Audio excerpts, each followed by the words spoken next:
and welcome back to the channel. My name is V, and today we are going to watch Accolonn's take on Should You Play Dragonflight. And I'd like to think that people don't speak to me directly because I'm still very hesitant on even considering to play the game. So I like to think that they are just talking to all the other people who are hesitant on whether or not they should be playing, because I'm like, no, I'm just, never gonna play it. But at the same time, I think these things are just very hard to not follow through as someone who's been, who had been playing World of Warcraft for ages, before I stopped, I guess, 2 years ago. And it's very hard for me to not watch these videos and not follow through these events and these news. And now that I'm not playing the game, I just really want to know what the state of the game really is. So I'm very grateful for these videos. And by the way, if you haven't subscribed to Accolonn, make sure to absolutely go there and smash that sub button. Accolonn has a few or at least a couple of YouTube channels, very, very good content, not easily digestible, but very good if you enjoy, hot takes and just overall awesome vibes. I like it. I love his content. I'm probably not the target audience at all. I never feel like target audience there, but I really enjoy his streams and his videos, and we're gonna watch this one as well. Let me just make sure that the sound is okay. All right, here we go. I was, I guess, repeating a thought process or pattern that I've had for a really long time now. Just sort of explaining something that a lot of people in my comment section, as well as a lot of people on Twitter and just in other comment sections that I've been frequenting, that I've been seeing quite a lot. And it is from people, the sort of iffy about the Dragonflight lore and, should I be excited for Dragonflight? Should I not be? What exactly is it all about? The reason I am super excited for Dragonflight is Dragonflight really is what we would call a soft reset of the World of Warcraft universe. And what I mean by this is if you're a new player that starts out in Dragonflight, you really, based on the lore that we've got so far, most of the lore we have right now is lore that we've never really had. So you See, this is what I was worried about because I missed out on a large chunk of lore at the end of Shadowlands. I think I didn't play through the last, like, maybe a couple of raid tiers, and I don't even fully know and understand everything that happened at the end of Shadowlands. So a part of me was just very anxious about even thinking about starting the new expansion, because sometimes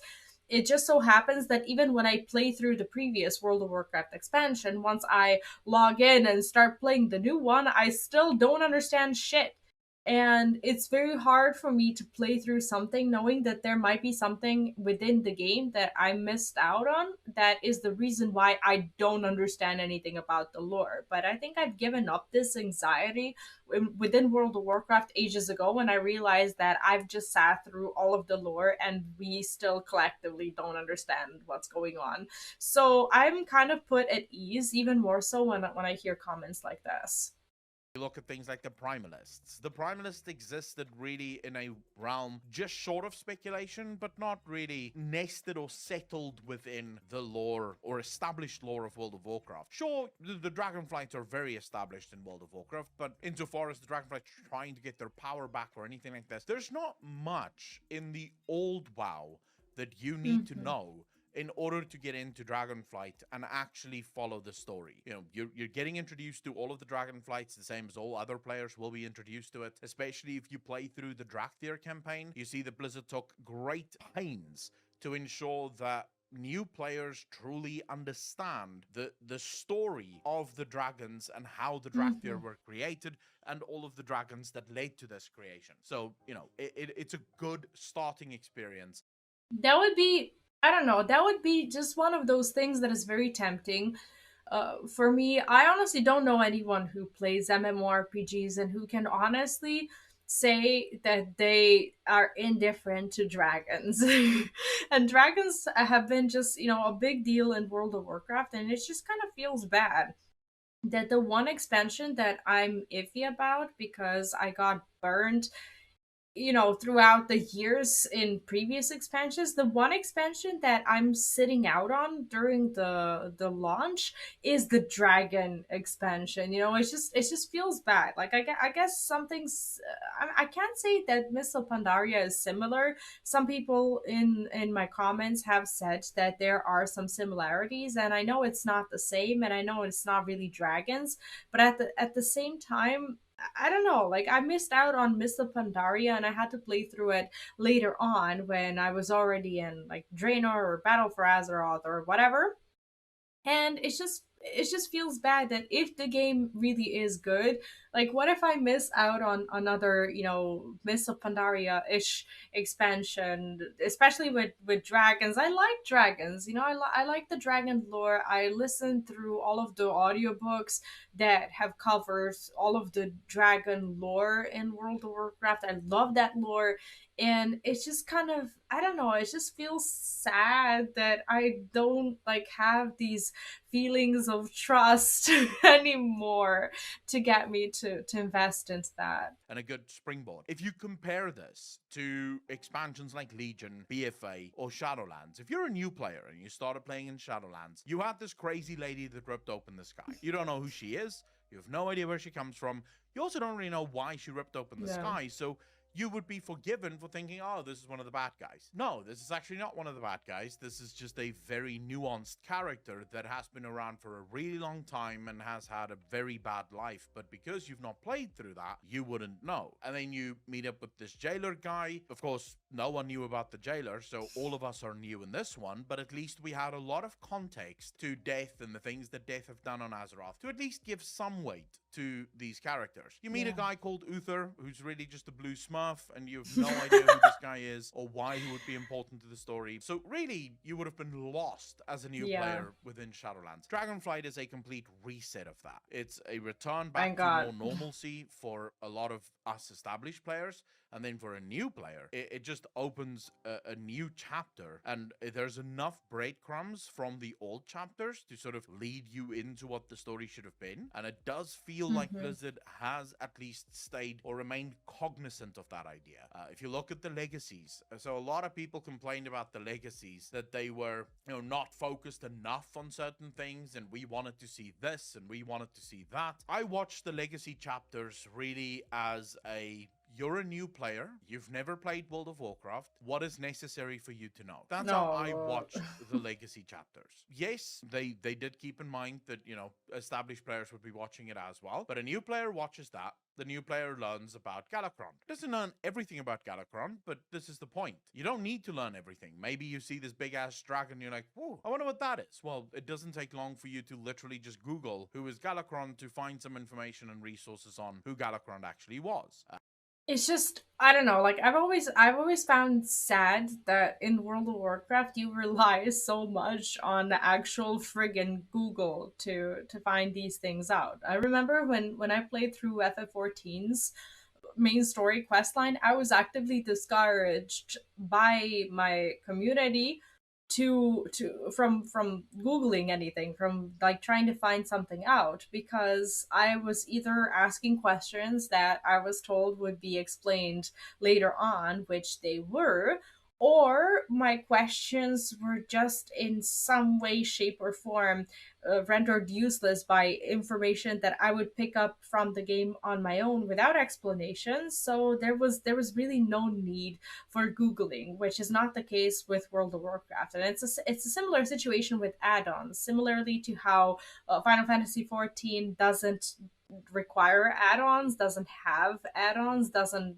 technically allow add-ons, whereas in World of Warcraft, if you want to play the game, you absolutely need to have add-ons, because your inner communities, guilds, and whatnot will require you to have them in order to, I don't know, raid on a competitive level or whatever. So in theory, you don't have to, but you're highly encouraged to by the game systems. But I guess I haven't seen what Dragonflight is yet, like yet, so I can't really say for sure.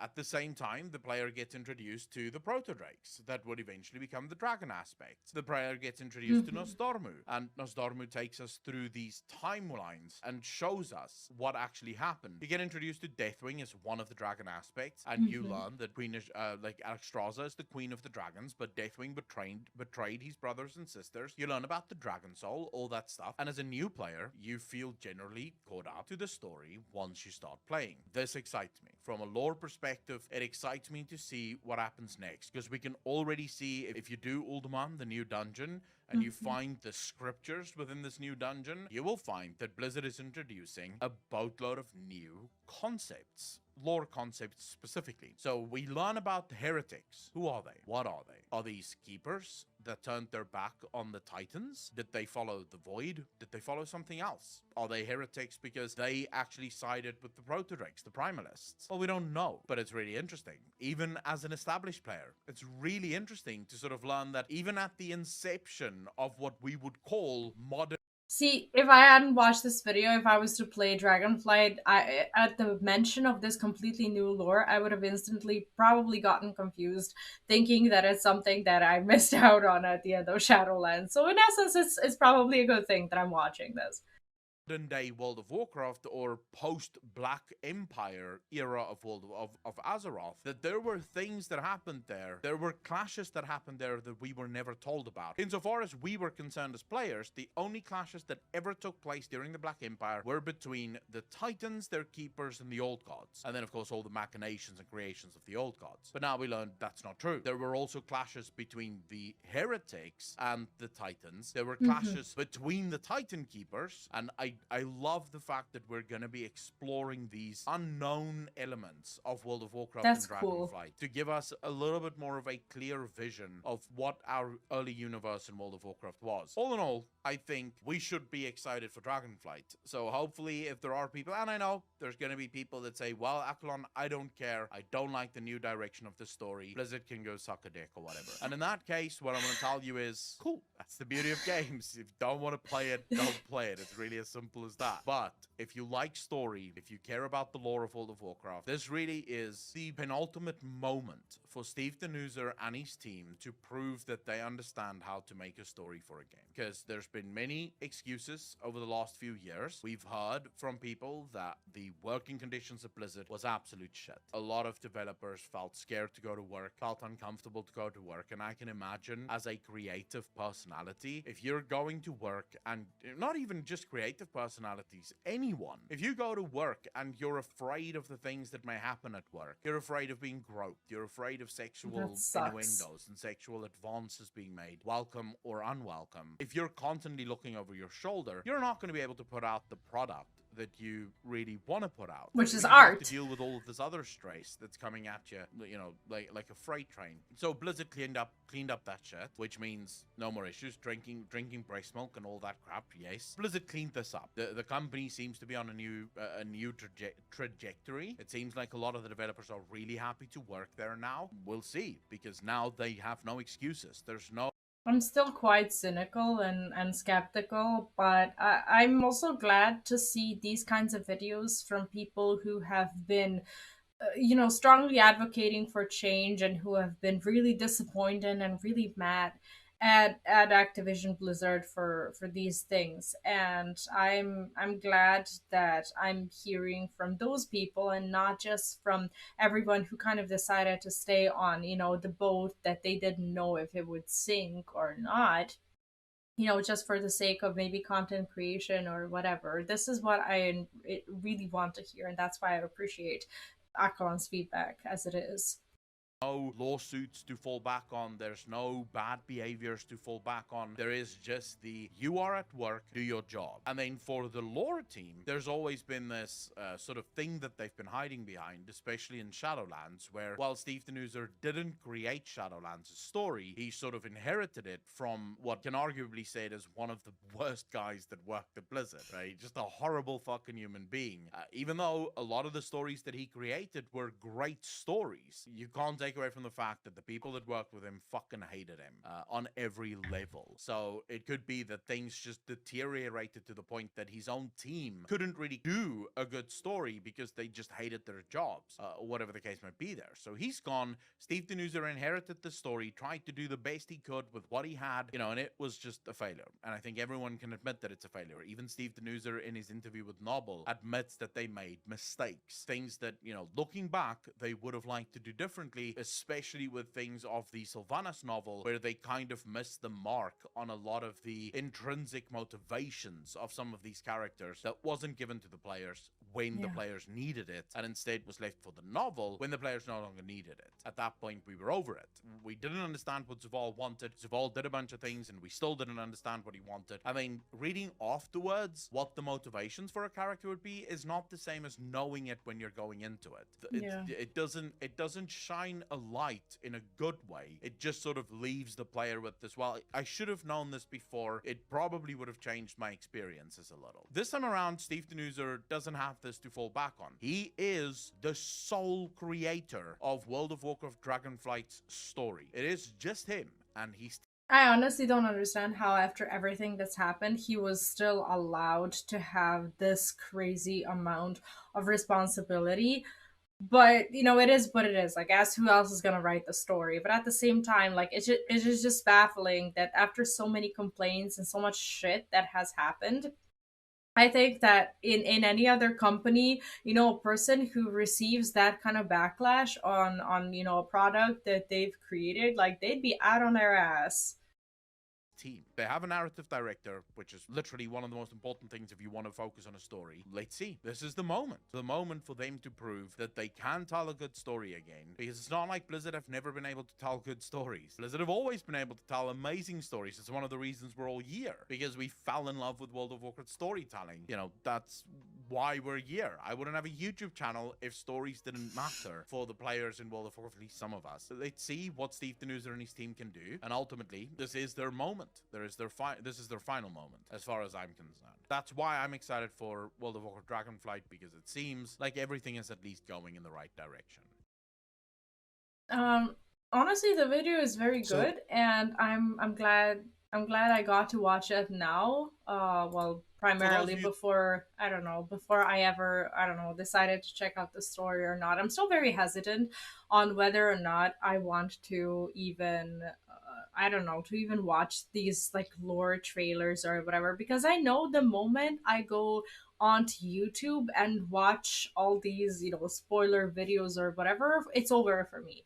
When it comes to playing through Dragonflight ever, I'm just not gonna do it. There's no reason for me to play it if I'm not going to receive these like these cinematics and these lore moments and whatnot through the game, because I'm not a huge fan of looking these things up on YouTube. So I'm still not watching them. I still don't know the lore. I still have no idea what happens, and I'm still very hesitant because I don't know if I'll want to or not.